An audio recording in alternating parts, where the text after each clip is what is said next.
Welcome to Metabolic Mastery, brought to you by Core Medical Technologies, where we talk about all things metabolism.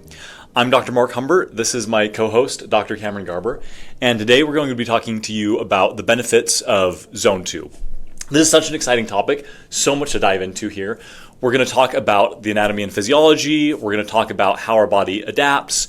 We're going to talk about some of the trade-offs and things to consider with Zone 2. A lot to dive into. So let's start off with just the anatomy itself. Well, actually, let's start off with why Zone 2? Like, why is that such a big thing right now?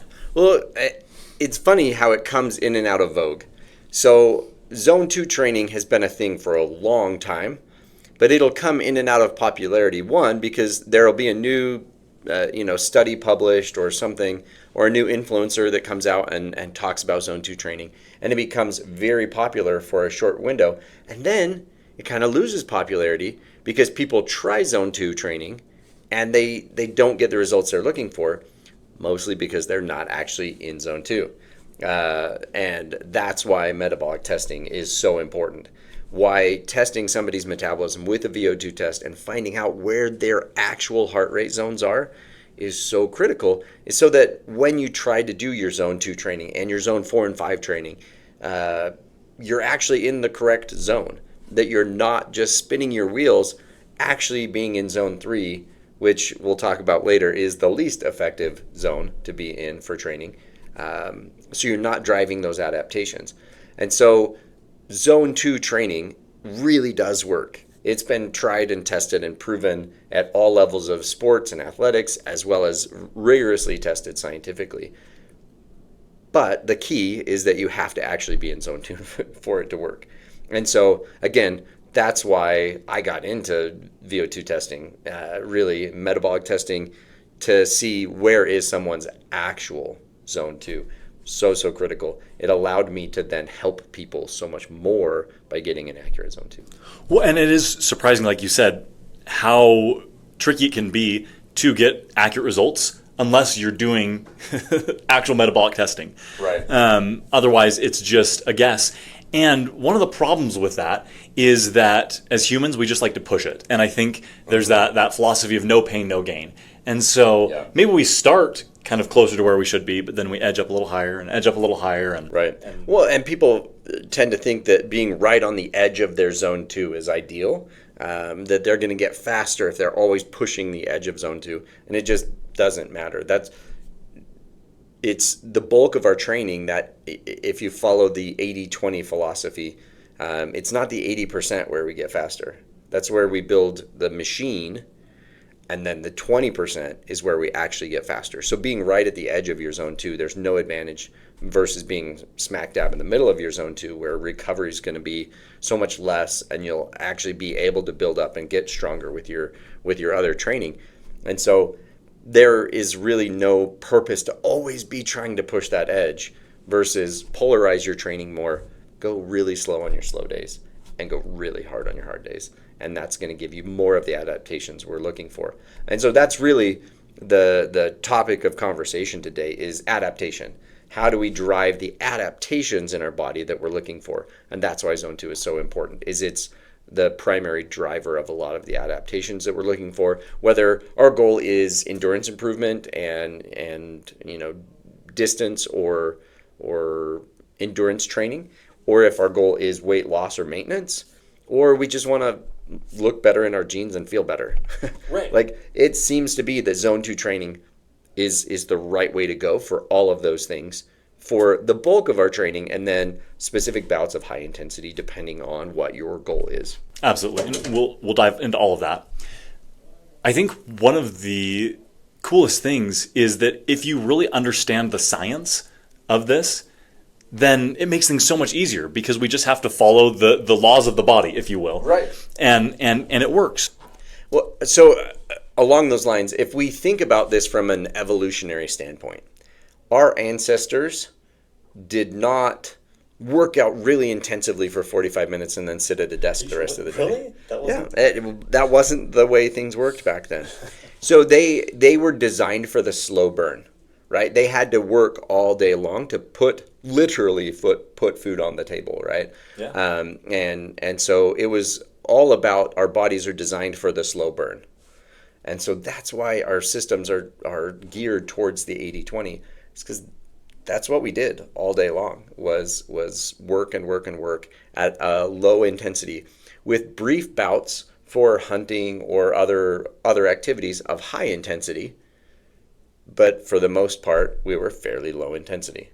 For millennia. For millennia. And so that's, who survived and yada, yada, yada. That's what's shaped our body to be and function the way it does today. And here we are today. And here we are. So with the same metabolism, with just a very different lifestyle, in the last 200 years, things have shifted very, very rapidly. And our healthcare has gotten good enough that evolution isn't quite working the way it used to. And so we aren't adapting to the new, society quite as well. And so we have to think about, how do I adapt my training and my exercise focus and my lifestyle to the way my body's designed to work. Absolutely. Well, I think it's just that difference between am I surviving and am I thriving? Mm-hmm. And we want to thrive. Yeah. And so let's dive into the energy systems that our body uses to function. Yeah. So we have three primary systems, right? We've got, the first system I like to liken to a match. It's really quick energy. So that's our ATP-CP system. And so it can create energy really quickly, but it doesn't last very long. The next is our glycolytic system. And so that's more like the kindling. So it can burn pretty fast, but it doesn't last for long, right? Limited source of fuel. And then our oxidative system, that can keep going and keep going and keep going. So it's kind of like a big log on a fire, right? It'll go a really long time. Right. So glycolytic being glycogen, sugar, right? And in all its forms. And then oxidative meaning more fat oxidation. Absolutely, absolutely. And so our body is always using a combination of those systems. And what we're trying to do with this type of training is develop flexibility between those different systems. Right. So metabolic flexibility is what we call it. And if we can put a lot more of that load onto the oxidative system, it's just designed to give us that long, sustained, kind of clean energy. Well, and it's a massive reservoir. Of energy. So talk those numbers. Yeah, so it's pretty fascinating. So you've got somebody that is 150 pounds and 20% body fat. So, relatively healthy ranges there, and that person has about 105,000 calories stored on their body at any given time. Days and days and days. Yeah, that's so much energy. That same person is only storing about 16, depending on muscle composition and things like that. It can be from like 1,400 to 1,800 calories worth of carbohydrate stored on their body. And so very different in those reservoirs of energy capacity, of which, 600 to 800 of that, 14 to 1,800 is stored in their liver for maintaining their blood sugar and keeping their brain functioning, things like that. And then the rest, you've got a little bit in your bloodstream at any given time, your blood sugar, and then the rest is distributed throughout your skeletal muscles. That's a simplified version of that, but essentially that. And so you've got that distribution throughout all of your skeletal muscles, and so your running muscles may only have a few hundred calories worth of carbohydrate stored in them. Well, and to that point, we can't take muscle or glycogen stored in our biceps and move it down to our quad. It's usable within the muscle itself. Right. It's intramuscular storage versus like fat storage. We can mobilize it from anywhere in our body. It enters our bloodstream and then can redistribute anywhere. Yeah, which is so, I don't know. Really is it's just amazing. Yeah. It's amazing what our bodies can do. And so with that understanding that we really want to select for that oxidative system, still going to use those other systems. And that zone 4, zone 5 training is going to help with more of that glycolytic and that third system, the ATP-CP system. My goodness, I can say words. But diving into those oxidative adaptations, that's really going to help us to go, what you said earlier, it builds a bigger engine. Mm-hmm. And so that we can do more work and move more efficiently with less wear and tear on the body. And so let's kind of go to a macro view of how does our body create energy? Mm-hmm. And how does that oxidative system use energy? So oxidative, it uses oxygen in the system. And so there's several points in that chain. So we start with oxygen intake. Can I get it into my lungs? And then oxygen transport, can I get it from my lungs into my bloodstream to where it needs to go in the muscles? And then how do I use that oxygen within those muscles to create energy? And so understanding that kind of any break point in that system, intake, transport, or utilization, we can do work to improve our body's ability to handle any of those areas better. And so let's dive into that first part of the system, the intake, our lungs. What's happening in our lungs? Yeah, so we're breathing air into our lungs. So it's coming. If you imagine your respiratory system is kind of an upside down tree. You've got your trachea is the trunk of the tree. You've got the branches are the bronchioles. And then you've got the leaves or your alveoli. So the tiny air-filled sacs at the end of all these branches. And those alveoli create a lot of surface area for oxygen and carbon dioxide to exchange across the membrane of these tiny little air-filled sacs.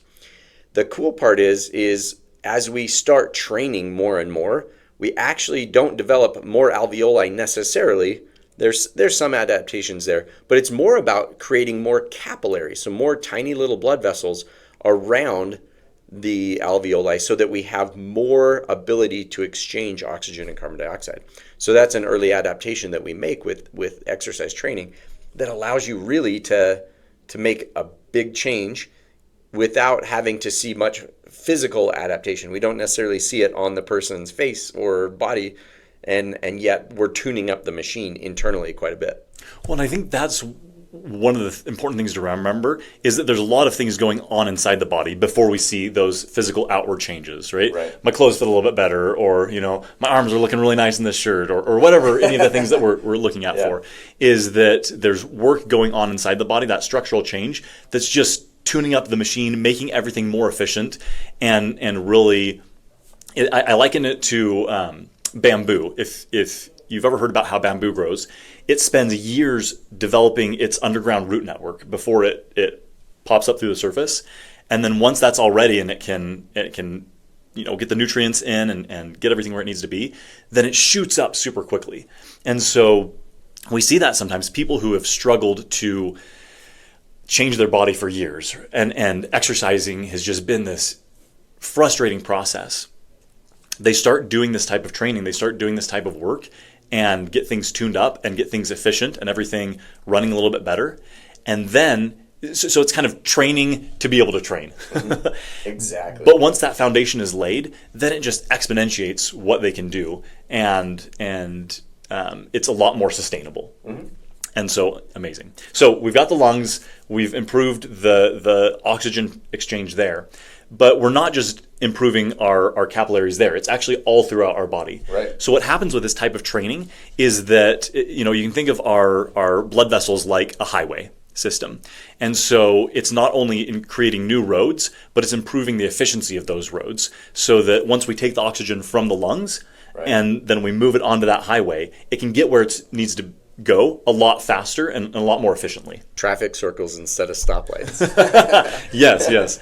No, it was wild. It reminded me of 89 when they did the repairs, and it used to take forever to get down. So many stoplights, and then they took that out. It was the only time that construction actually made the route faster. Right, getting rid of all those stoplights and making highways really, really did make a big difference in the efficiency of it. And that's essentially what we're doing. By creating more capillary beds to the muscles, it allows the muscles to get more oxygen, more fat, more carbohydrate, all the substrates that it needs to function, minerals for the contraction and relaxation of the muscles, all of those things. So you get both vascular and neural sprouting, actually. So we create what they call more motor units, or more nerve endings into the muscles, so that you can fire more muscles and a greater percentage of the muscle. It just makes the whole engine more efficient. Plus, with all that vascular sprouting, you can deliver more of the fuel to the parts that it needs it. Yeah. And get rid of waste. Yeah. And so in talking efficiency, I think a good way to think about that is the ability of our kind of gross movements with our bodies versus fine-tuned movements. If I try to move this computer, with my whole arm, not super efficient, but I can just move it a little bit by that fine control at my fingers. And so you can kind of think about it that way, that it just takes less energy and more fine tuning because of some of those adaptations. Yeah. Okay, we've gotten intake, we've gotten transport, and now using that oxygen for energy. Yeah. So this type of training, everyone's heard of it, mitochondria, the powerhouse of the cell. I think every podcast, every person has to say that at least once. Well, it's like junior high biology, right? What are mitochondria? The Absolutely. Powerhouse of the cell. The powerhouse of the cell. Absolutely. But that's one of the important things. And so this type of training increases the number of mitochondria we have, and it also increases the efficiency of those mitochondria so that they can process energy a lot better. It also increases the enzymes that our body uses to break down and utilize fat, and all of which are super helpful for taking that oxygen in and then combining it with the substrate, right? The fats or the carbohydrates that we've eaten, and then creating energy out of that. Yeah. Well, and essentially, so bringing it back to metabolic testing, because that's what I love to do. That's essentially what we're measuring is how your cells are burning calories, are utilizing the energy that we're giving it. And so when we test somebody's metabolism on a VO2, VCO2 cart, that's what we're measuring is how is that happening at a cellular level. And so that's why I love doing the testing, is it gives me such a great insight, really a vital sign into how is the body functioning at that cellular level. And there's no really great way to do that other than with VO2 testing. There's some labs that we can run or some other things that help clue into certain aspects of it. We can do DEXA scans or other things to see the after effects of the metabolism functioning properly or not.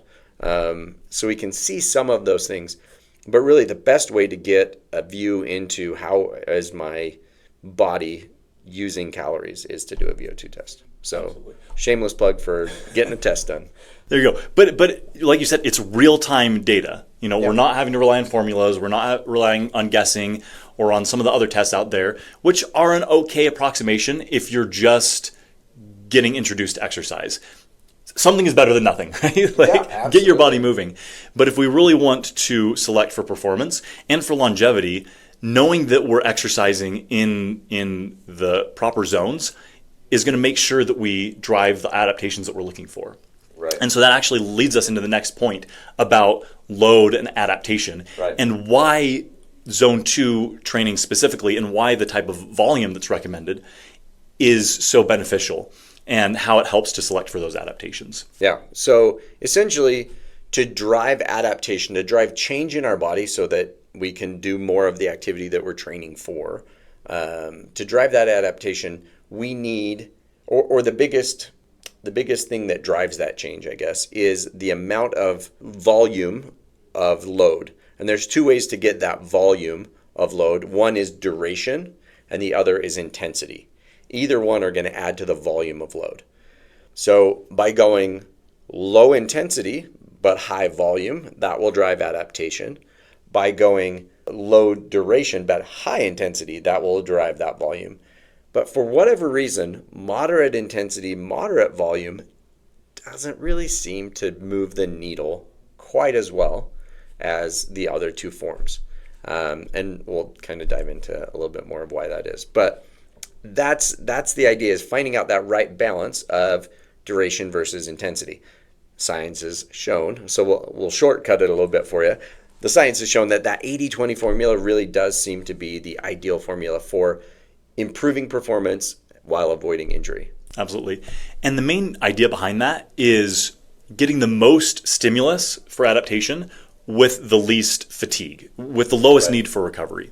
And so one of the things that we talk about all the time, you and I, is that the only training that matters is training that you can recover from. Exactly. And so it's not that those high intensity efforts are bad. They're actually really good. They help us to develop some really beneficial adaptations, high-end speed and power, ability to buffer lactate, some of the things along that line.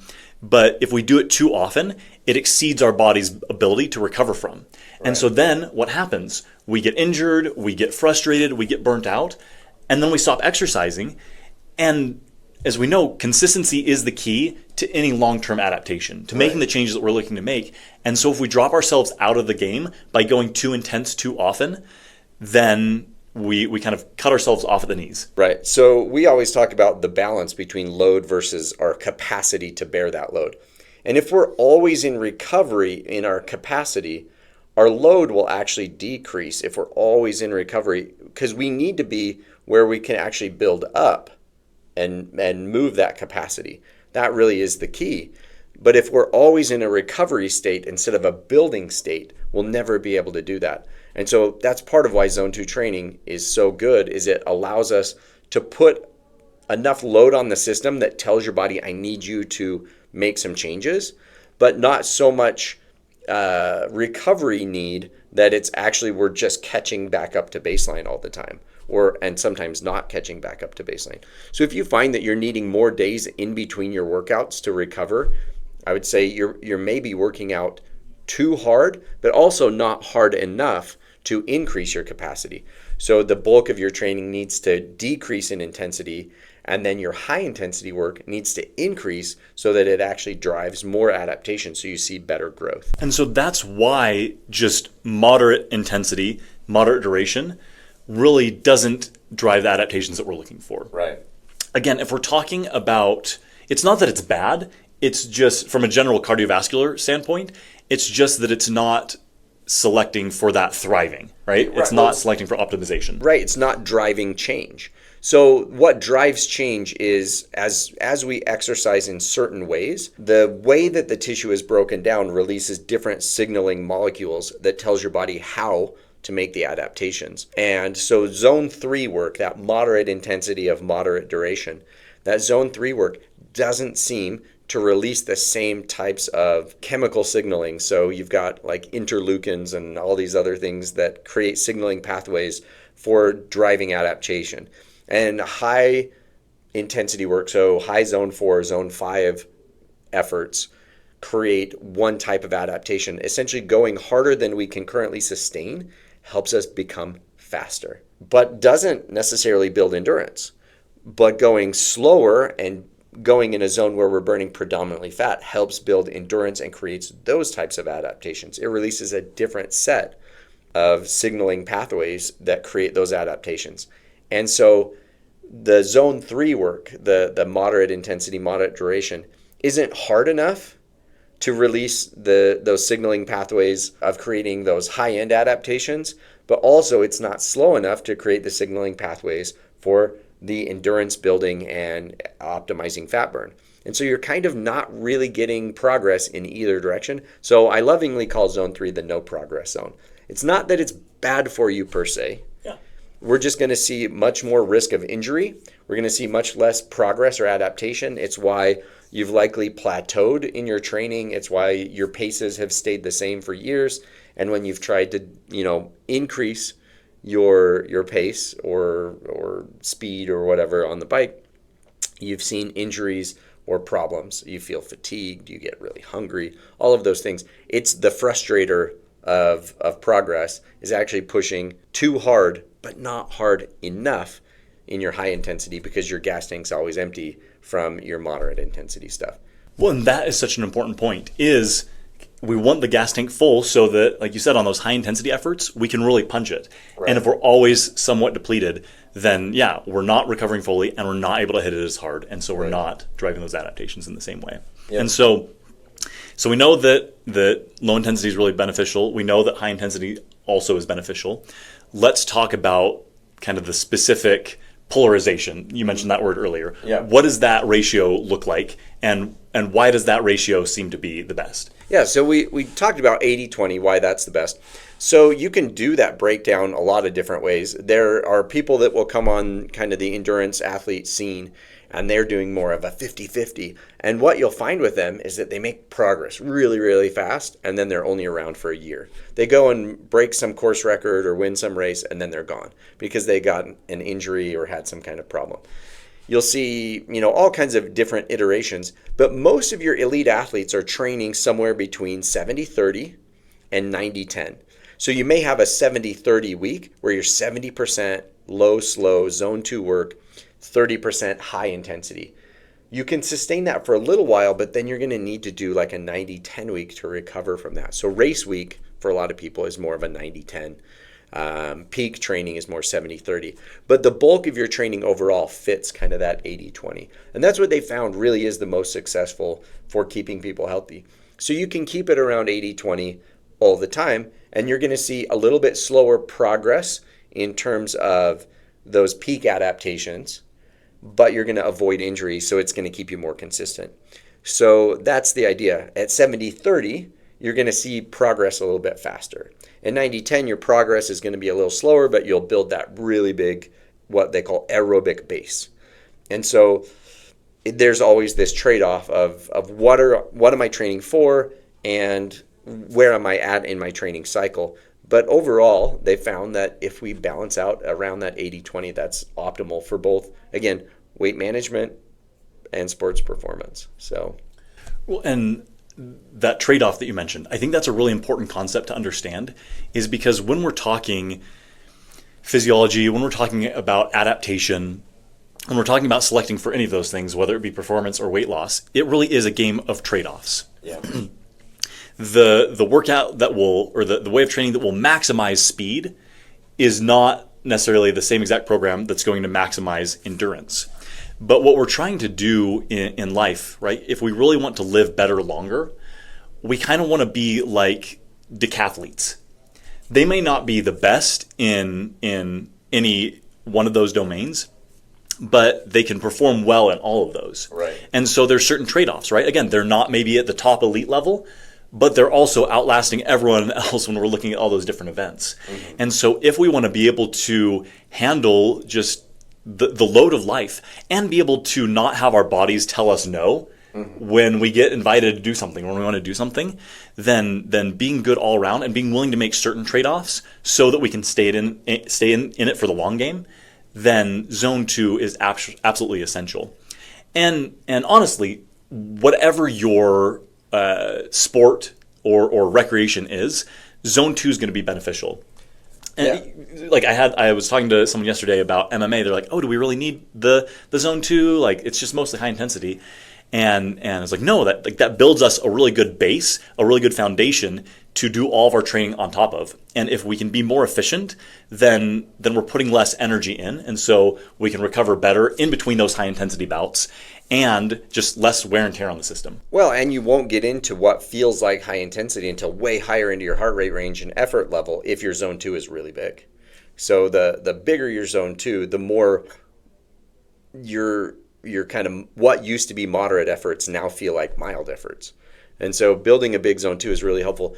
Often you'll hear weightlifters say, "Oh, I don't do cardio because cardio decreases gains." Well, the reason why cardio decreases gains, if you're doing a lot of Zone 3 work, is you're burning mostly carbohydrate and you're digging this hole where you have to recover from that before you can start to build up. So you've got to replace all of those glycogen stores before you can start adding muscle, repairing tendon, keeping your joints healthy, ligaments healthy, all of those other things. We have to replace that glycogen first because that's baseline body systems. That's blood sugar, that's fight or flight response. And so if we haven't replaced those glycolytic energy stores, we're going to see decreasing gains because it can't divert those carbohydrate calories toward building back up until those baseline systems are back to normal. Because again, our body was wired for running away from the bear 2,000 years ago or whatever. And so that's the idea, is if we can know how our body functions by getting that VO2 test done and finding out where we're at, where my body's supposed to be at, where my zones are, I can train the right way according to my body. And your slow doesn't always have to be so slow. It can get faster over time, but it doesn't necessarily get faster by pushing the edge of your Zone 2. It gets faster by doing enough Zone 2 solidly in your Zone 2 such that when you do your Zone 4 and 5 work, you really can increase your capacity, and then that will bump up. It's not riding the edge of Zone 2 that makes your Zone 2 grow. It's being solidly in your Zone 2 and doing enough Zone 4, 5 work that your capacity increases. Well, so let's talk a little bit more about that, because we've talked a lot about the benefits of Zone 2. I think we've kind of hammered it in. This is really good for your body. We want to be doing this. But what you mentioned, you said it doesn't always have to be slow. Yeah. So that is one of the difficult parts about applying zone 2 training long enough that you actually drive those adaptations. Is it begins low and slow and much slower than most people think. Right. And that, I think there's the psychological game that comes into it with being able to actually live in zone 2 while you're training. Right. Yeah, that's really hard for people. Often, even with fairly experienced runners, when they first start out training this way, zone 2 is a walk or a walk jog. And that hurts their pride a lot. That doesn't help them on Strava or whatever. Grandma's passing me on the trail, and that's just not fun. Right. But that's okay. Think about the long-term game.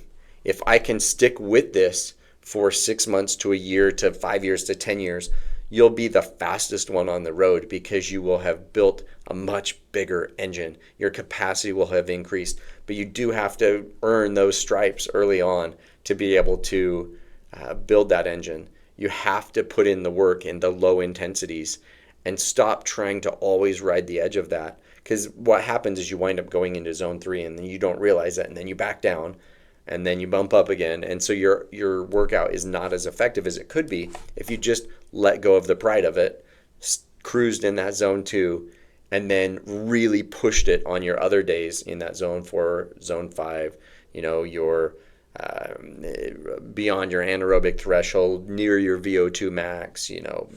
There's a lot out there about VO2 max training as well, like training as close to your VO2 max as you can.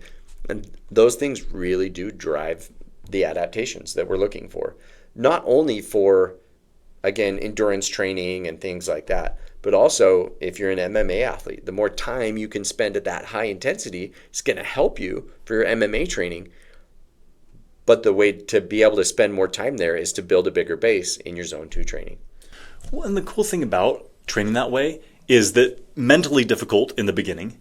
Super difficult. But so much more enjoyable in the long term, because you and I have both seen so many people just flame out in trying to get into exercise, and they just do it too intense and they ride that edge.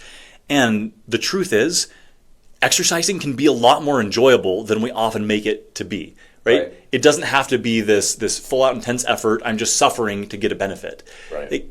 If you're doing true zone 2 training, you should feel like, hey, I could keep going. I can do this the next day and the next day and the next day. Right. It shouldn't just be this my body feels so beat up thing. Right. Yeah, your joints should feel better. You should feel more relaxed. And yeah, like Mark said, when you get done with one of these workouts, you should feel like I could go and do that again, or I can do it again tomorrow. If you're finding that you're having to take a lot of days in between your workouts, you're probably not in zone 2. Yeah, and just a good signal that you're probably not recovering as well as you should be. So one thing that I want to go back to really quick, we talked about VO2 testing, we talked about training in your zones. And so let's talk about what's happening with the oxygen, what's happening with our heart rate, how those zones are defined. How does all of that work? And how do those connect such that using our heart rate can help us drive those adaptations? Yeah, so great question. The reason why heart rate and metabolic rate are so intricately linked is the same process is what's driving it. When we look kind of into the chemistry of everything, as we're breaking down fats and carbs, some amount of carbon dioxide is released in that process. With carbohydrates, so fats and carbs are basically made of the same materials, the same chemicals. Carbohydrates just have this carbon backbone, and so you have a lot more carbon atoms there. And so we release those as we break that molecule apart, and that turns into carbon dioxide that we have to breathe out, because carbon dioxide dissolved in our blood becomes acidic. And so that acidity, that decrease in pH or increase in acidity, is triggered or triggers some chemoreceptors in our neck. When that increase in acidity is detected, these receptors in our neck signal our heart to start beating harder, to move more blood to our lungs. It increases the breathing rate in our lungs to exchange more oxygen. And so the same thing that's stimulating those processes, the blood to pump harder, your heart rate to increase, and your breathing rate to increase, is driven by what's happening at your muscles in the breakdown of those carbs and fats. And so it's those same processes that are driving both systems. And so that's why heart rate and metabolic rate are so intricately linked, and why it's the best way that we have to know how, if you're in zone 2 or not, is based on your metabolic rates.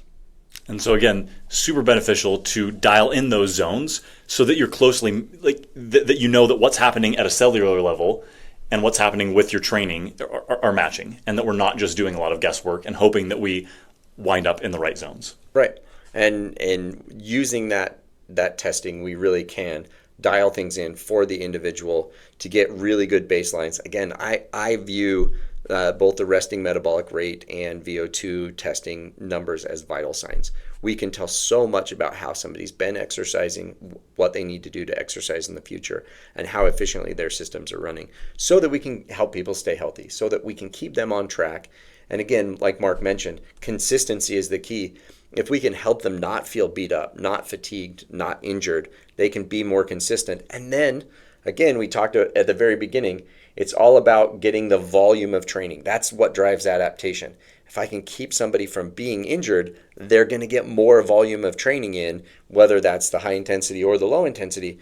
They're going to get more volume of training in if we can avoid injury. When you're injured, you get zero volume of training in. And so the consistency gets frustrated, and we don't see the adaptations that we're looking for. So it's really just this game of trying to get as much volume of training in as we can, but starting where we're at so we're not overdoing it and getting injured, and just slowly building up. So getting that metabolic test done lets us know where you're at so that we can build from there. And so, again, another shameless plug, but go get tested. For sure. Well, and then use that information to play the long game. Yeah. And I think that's one of our big difficulties is that we play the short game, or we get in arguments with people who have different timelines and different goals than us. Right. And if we're thinking like the average adult is living to about 80 years old now. And so we have time to make those adaptations. Right. Part of the difficulty is that I have to get ready for the beach, or I got to get ready for this wedding, or I got to get ready for whatever thing is. For a race, I signed up for a race. Sort. Yeah. And so I have to be in shape now within 6 weeks. And so that tends to lead towards that burnout, to injury, to just doing too much at once, and then getting off the train, and then we interrupt that consistency. And so if we look at this as a game of years, I have years to tune my body up, to treat my body well, to learn to make those adaptations to my lifestyle that support chronic good health. Mm-hmm. And if we can do that, then we live not just longer lives, but we live better lives. We have a much higher, some people use the phrase health span, in addition to our lifespan. And that's really what training this way is selecting for, is living better, longer, with a higher quality of life the entire time. Right. So we always talk about, with our patients, we always talk about, I'm training you not for right now you, I'm training you for the 85-year-old you that can still put a piece of luggage into the overhead bin or walk up and down the stairs, that can still get down on the floor with grandkids or great-grandkids. Like, that's what you're really training for, is not now you. It's 85-year-old you, to be able to do all the things that you wish you still could do. Then, if you start now, you'll have the capacity to do that then. And so that's the key. Let's train for future selves by getting things in line now. Go get the test done. Start training that way now. Know that it's going to be slow and a little bit, pride painful. But if we stick to that, within a few short weeks, we really can see massive jumps there, to where now you can be training high into your heart rate zone, and it feels like what the zone 2 was when it was just a walk. That you can actually have a fairly fast run feel like walking used to. And so it takes some time, it takes some diligence and some consistency, but by getting your numbers right, it allows you to be consistent without feeling fatigued, without feeling beat up, without the frustration of injury and all those other things popping up. Because your heart rate is a really good barometer for fatigue, lack of sleep, dehydration, all of injury risk, all of those things. Your heart rate is very sensitive to those things, and your body will let you know. And so you if you respect that zone 2 number, you're going to find that you actually do so much better in your training. Absolutely. Love it. I feel like we could keep talking about this forever. All day, yeah. But I think bottom line, it comes down to what we said. Consistency is key. How can I keep going for the longest period of time and drive the adaptations that I'm looking to drive? So in the future, we'll talk a little bit more about Zone 4, Zone 5, the benefits of that high-end training. But, hope you enjoyed this. Hope this was informative. Remember to like, follow, subscribe so you can get more content like this. And we look forward to meeting you on the next episode.